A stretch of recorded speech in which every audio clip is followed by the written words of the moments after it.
Hey guys, here in the Picture Nation, Drew Ammon, joined by Jarrion Lawson, a tremendous track and field athlete. And Jarrion, let's talk about the fact that the Olympics have been officially postponed until 2021. Your take on this?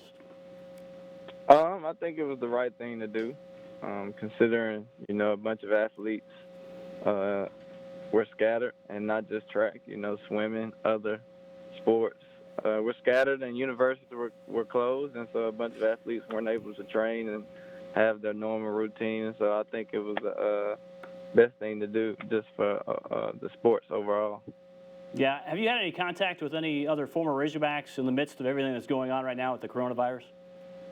Yeah, definitely. I always talk to Omar McLeod. We keep pretty close contact, and obviously I train with Clive Pullen. That's down in Tennessee as well. Yeah, tell me about that. I mean, what are the emotions right now for you, knowing that this is such a fluid situation?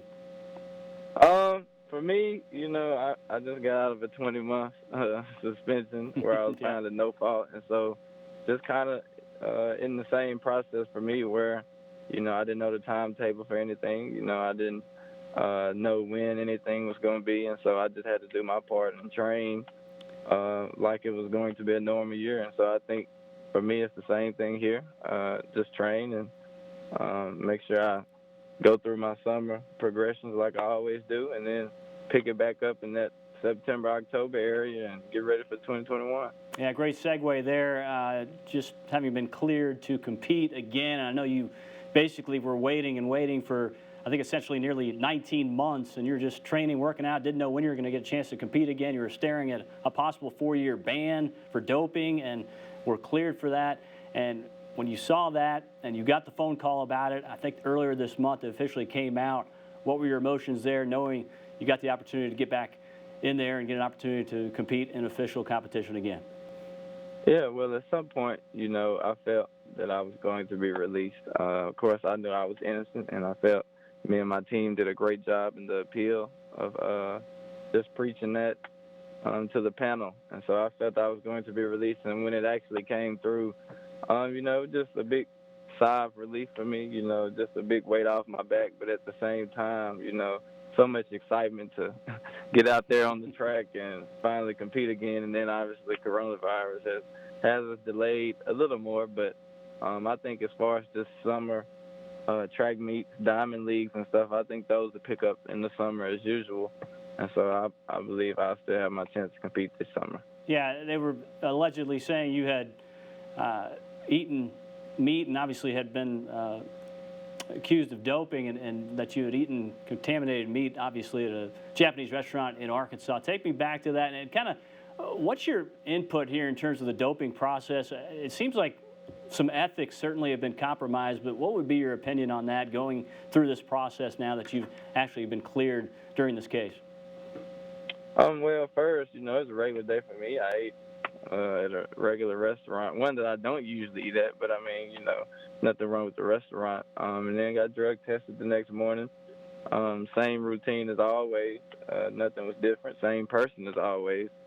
And of course, it comes back, 2 or 3 months later, that there was a steroid in my system, and of course, I was shocked. And then started just going through the process. As far as my process, I won't go to assume that every process is like mine. But I definitely think one thing that kind of just threw a loop for my case is they took so long to notify us of the finding. If they would have notified us, 2 months prior to when they did, I would have been able to gather way more evidence than I was able to. And so, I mean, I think it starts there, just being on time, notifying athletes, because the test was done at least 60 days before they, notified us. And so I think that needs to be changed, obviously. In my position, I can't complain about too much because I'm just, thankful that the second appeal, the panel saw the truth and they released me. And so from that point of view, it worked. But, I think all situations are different, and you just have to treat them accordingly.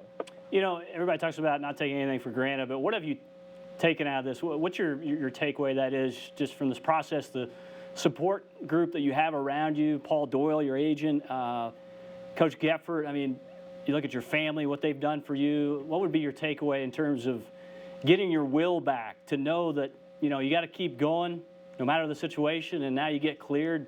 What's that process been like? It's been an interesting one, with ups and downs.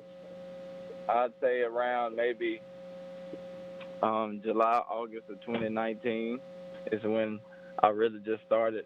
I just switched my perspective, and I just started to realize that I can only control what I can control. And so I just started training and doing what I know I needed to do to stay prepared. And for me, the takeaway is, man, it's hard to get anywhere in this life without a support system, and I believe, you know, I have the best one suited for me, all the way from my lawyer down to my agent to my coach, to my family. They were all supportive. Obviously, all believed in me, and as a team, just got the job done, and not only was able to, you know, just survive through the 19-month suspension, but thrive in it, because, you know, I'm in the best shape of my life right now, and I know I wouldn't be there without the support system.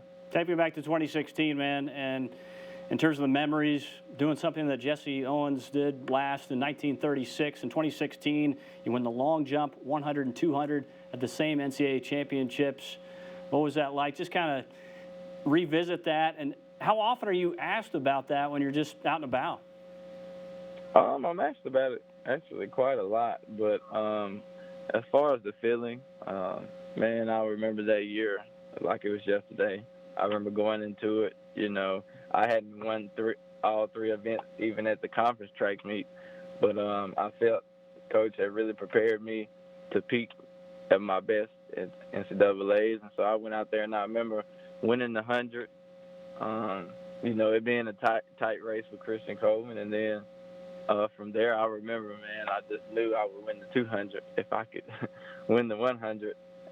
Obviously, I was expected to win long jump, but, you know, at no point did I know that, you know, it was a feat that only Jesse Owens had completed. And so just to find that information out after the track meet was just, it was a surreal moment. And then I think it really gave me momentum going into Olympic trials, where I jumped over 28 feet for the first time. And so it was a great season. Even at the Olympics, I had a great run at it. And obviously my hand, everybody knows about my finger touching the sand. And so I'm excited to get back to the Olympics and go for that gold medal that I feel I should have gotten 16.